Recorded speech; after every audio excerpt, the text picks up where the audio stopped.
Bismillahirrahmanirrahim. ولتكن منكم أمة يدعون إلى الخير ويأمرون بالمعروف وينهون عن المنكر وأولئك هم المفلحون. Istilah orang sekarang hijrah itu kan meninggalkan yang haram menuju yang halal.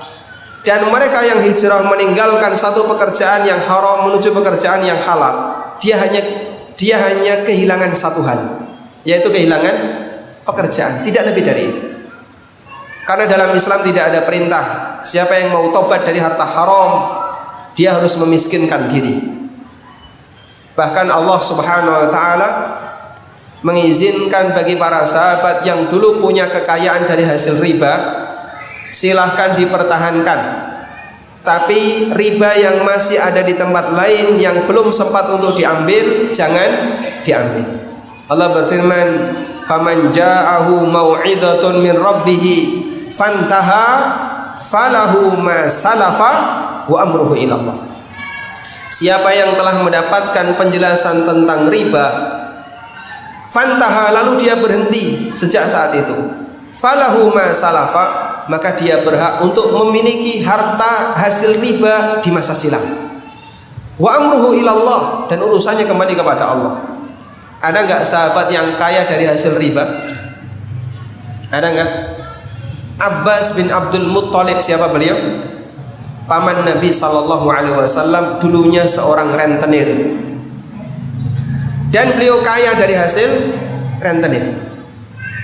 Makanya sewaktu Abu Thalib merasa kesulitan untuk menafkahi anaknya yang jumlahnya banyak, Nabi SAW dan Abbas bersepakat, kita akan asuh untuk anaknya Abu Thalib untuk meringankan Abu Thalib.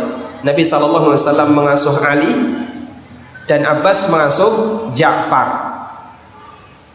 Karena Abbas termasuk orang yang kaya. Rasulullah SAW mengatakan ketika haji wada, wa awwalur riba adhahu riba Abbas bin Abdul Muttalib.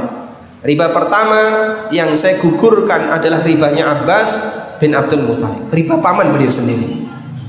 Dan Nabi SAW tidak memerintahkan kepada beliau ketika turun ayat yang menunjukkan haramnya riba agar beliau menguras semua hartanya dan menyerahkan hartanya kepada umat. Enggak ada perintah seperti itu.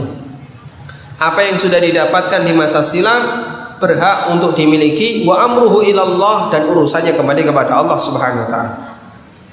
Sementara riba yang masih ada di tempat orang lain tidak boleh diambil.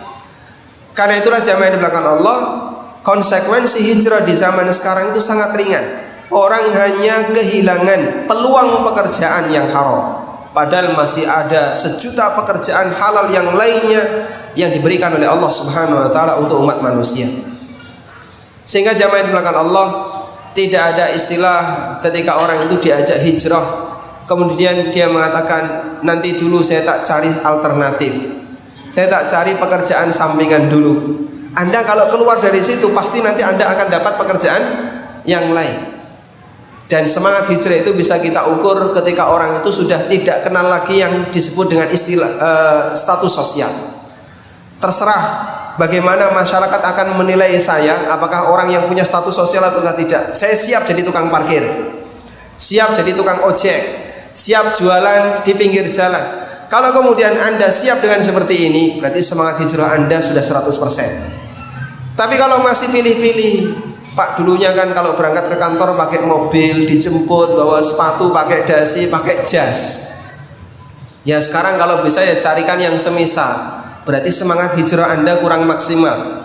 Ngapain harus cari yang semisal? Yang penting kan dapat penghasilan. Masalah nilai status sosial Anda tidak perlu mempertahankan. Yang penting Anda mendapatkan sesuatu yang halal. Itulah semangat hijrah yang asli. Makanya jamaah di belakang Allah, terkadang kondisi masyarakat kita yang mereka masih banyak ketakutan untuk meninggalkan yang haram, salah satu di antara pertimbangannya adalah masalah status sosial. ولتكن منكم أمة يدعون إلى الخير ويأمرون بالمعروف منكر وأولئك